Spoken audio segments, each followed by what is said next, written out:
Ada banyak hal yang dapat kita catat dari akhir pertemuan ini. Yang pertama adalah bahwa ada fakta anggaran APBN tahun 2021 maupun 2022 tidak naik karena walaupun ada tanggung jawab gaji guru honorer yang menjadi ASN. Jadi itu kita catat dulu. Kalau pemerintah pusat bilang bahwa diberikan alokasi anggaran, tetapi faktanya tidak ada kenaikan.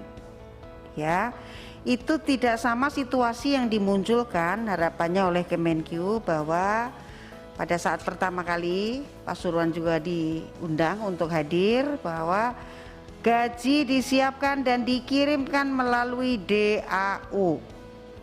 Ya, yang dikirimkan ternyata mungkin gelondongan yang dititipkan, apa itu namanya, ditambahi tugasnya tapi tidak ditambahi uangnya. Nah ini mesti clear dulu, ini kita semua harus sama bahasanya antara teman-teman DPR dengan teman-teman dari kabupaten kota maupun provinsi yang akan kita undang pada hari Kamis depan.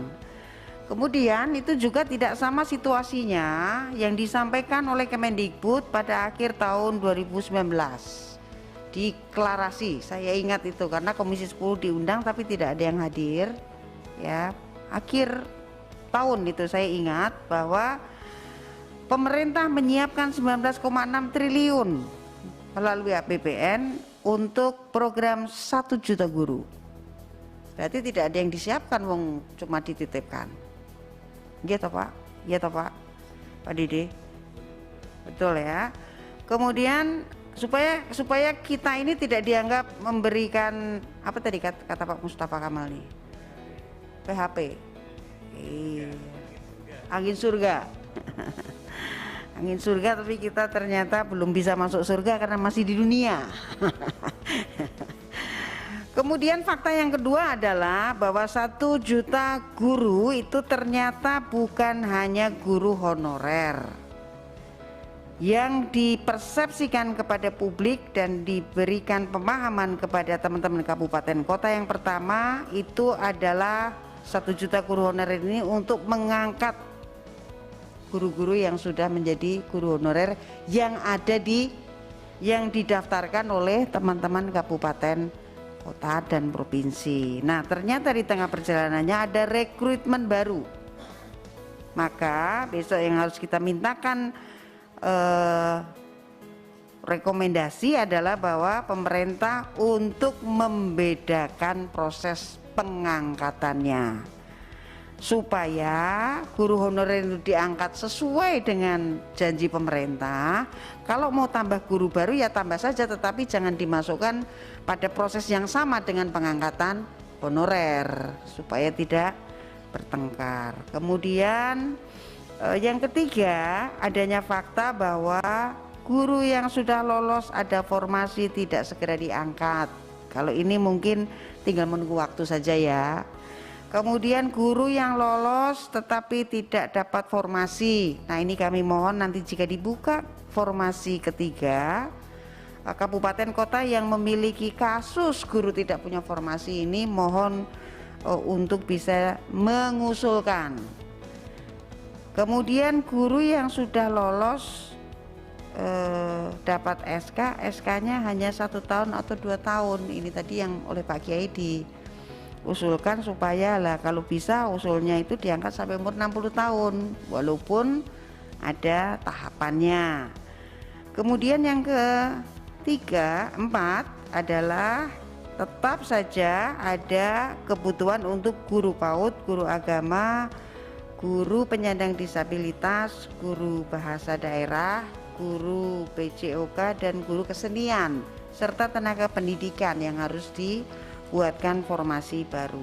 Lepas dari semua itu Bapak Ibu, bahwa kabupaten kota dan provinsi yang pada hari ini menjadi ujung tombak proses pengangkatan guru honorer itu meminta supaya APBN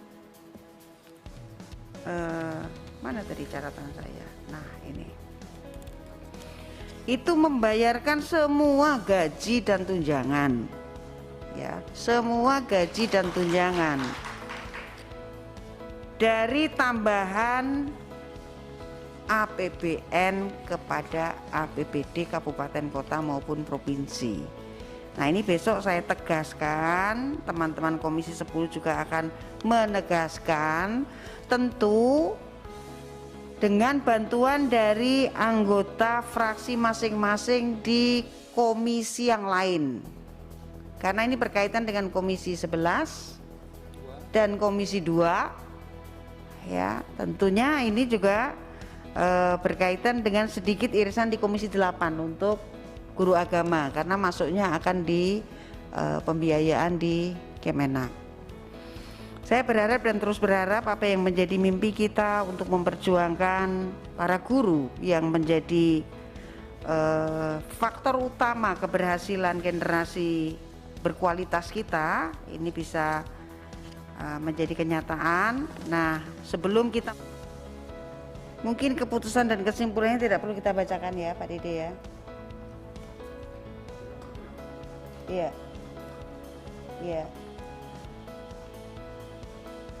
Beberapa hal tadi yang disampaikan tambahan kita masukkan ya, ada beasiswa untuk permintaan beasiswa untuk PAUD dan lain sebagainya. Karena waktu mungkin juga kita harus bersiap untuk segala hal yang lain.